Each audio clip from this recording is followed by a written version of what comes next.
सध्या दिल्लीतल्या जंतर मंतरवर जे आंदोलन सुरू आहे त्याचा मुद्दा मी तुम्हाला सांगते. नीट पेपर फुटीचा हा मुद्दा आहे. तुम्ही गेल्या काही दिवसांपासून भरकटले असालच, म्हणून हा मुद्दा पुन्हा एकदा तुम्हाला समजावते. नीटचा पेपर फुटला.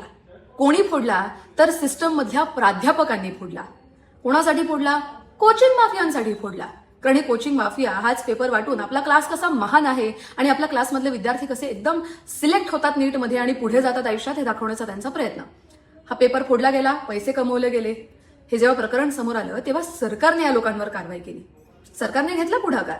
जे एनटीए मध्ये काम करणारे होते त्यांनी हा पेपर फोडलेला आहे. मी तुम्हाला सांगते जरा पुन्हा एकदा, जर तुम्ही विसरला असाल तर. सरकारने विद्यार्थ्यांचंच नुकसान होऊ नये म्हणून फेरपरीक्षा घेतली आणि मुलं आता ती नीटची एक्झाम क्रॅक करून पुढे पुढे त्यांच्या मार्गाला लागलेले आहेत.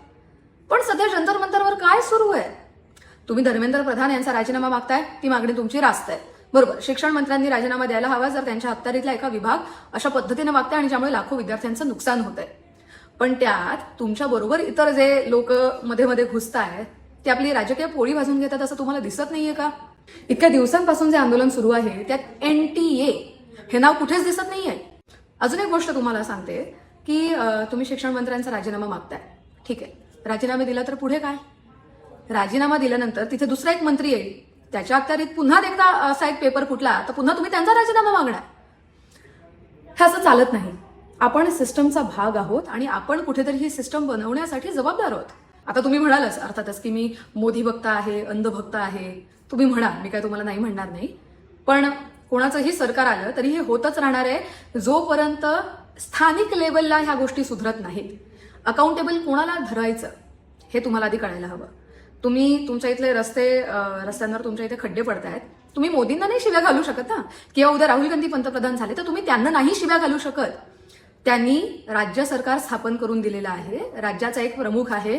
राज्याच्या प्रमुखाच्या अंडर इतर काही महत्वाचे आमदार आहेत, खासदार आहेत, नगरसेवक आहेत.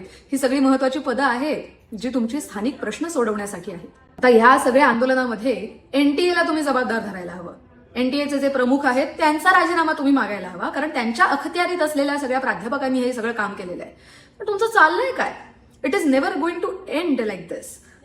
हे जे लूप आहे ना हे चालत राहणार आणि या यंगस्टर्सना, या जेन्सींना पुढे करून राजकीय नेते आहेत ते आपली पोळी भाजून घेणार. तुम्हाला पण त्याचाच भाग व्हायचा असेल तर खुशाल व्हा, पण त्याने तुम्ही तुमच्या आयुष्याचं वाटोळं करून घेता, एवढं मात्र नक्की.